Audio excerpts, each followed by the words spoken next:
In the second stage of a trance experience, the visionary seeks to impose meaning onto what she or he is seeing. In the Israelite tradition, blinding white light is associated with God, God's honor or glory, and or the realm of God. Paul, in his so-called conversion experience in the book of Acts, experiences light. Paul is a Pharisee. He knows that God, or someone from the realm of God, was attempting to communicate with him because he can interpret the light through his Israelite background as a Pharisee. But where does the soundtrack of the dialogue come from? In imposing meaning on the vision, the visionary also provides the soundtrack. In other words, the content of the message will flow from the latent discourse of the culture. Paul the Pharisee was so focused on the crucified and therefore shamed Jesus Messiah that the context was ripe for Jesus Messiah to communicate with him. Paul was breathing threats and in raging fury against believers in Jesus. Certainly, he was obsessed with Jesus and his deceived followers. Gotta stomp them out. Paul's activity was rooted in his Torah-based conviction that these fellow members of the house of Israel were not at all being faithful to the God of Israel. Thus, the dialogue between Paul and the risen Jesus emerged from Paul's emotional state and the circumstances of his commission to hunt down and imprison those who believed in Jesus. Scholars note that the dialogue between the risen Jesus and Paul appears with little variation in all three accounts of the book of Acts. Traditional biblical scholarship has identified this as a dialogue with apparition literary form, with a very consistent and discernible three-part structure. 1. Basically, there is the question of Jesus. 2. Paul responds. And 3. Jesus gives a self-presentation, following with Jesus assigning Paul a task or mission. But is this literary form nothing more than a literary device serving to describe an encounter with God, or an angel, or some other being from the sky vault? Once again, psychological anthropology suggests that, in addition to being a literary form, it is also a predictable Mediterranean cultural pattern.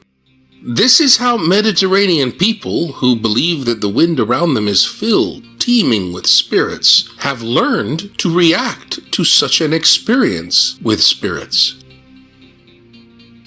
Every culture on Earth prescribes predictable behavior patterns for common human experiences. Therefore, Mediterranean culture, or its social system, prescribed the appropriate behavioral pattern by which shifts in levels of awareness, that is, alternate states of consciousness, should be experienced, should be interpreted, and should be reported.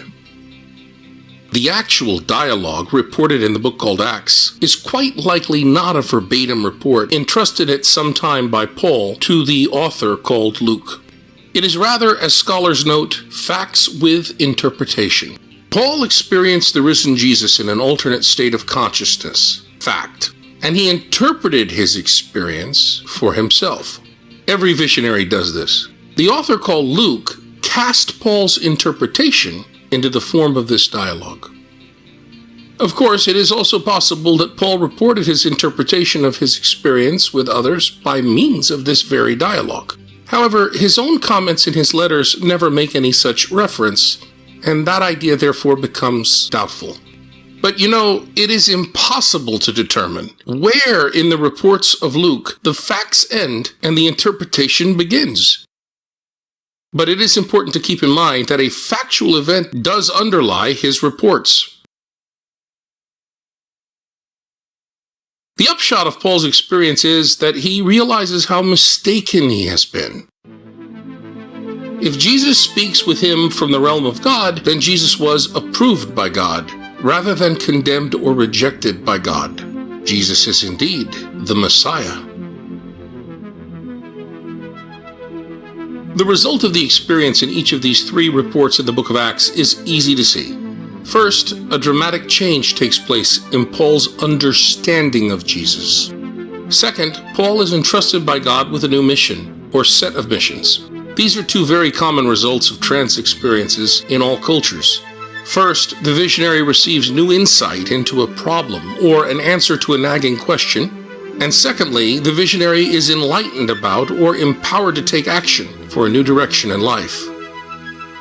Okay, so that is the book of Acts and its understanding of the call of Paul. But how did Paul himself view his call in his 7 authentic letters?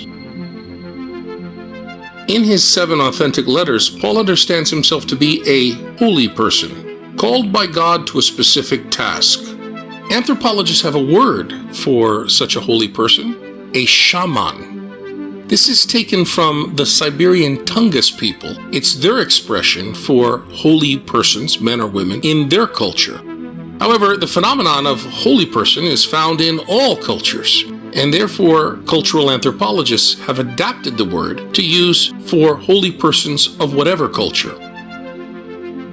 There are steps to become a shaman. Next time we will discuss them and see how they apply to Paul, the shaman, and other shamanic biblical figures.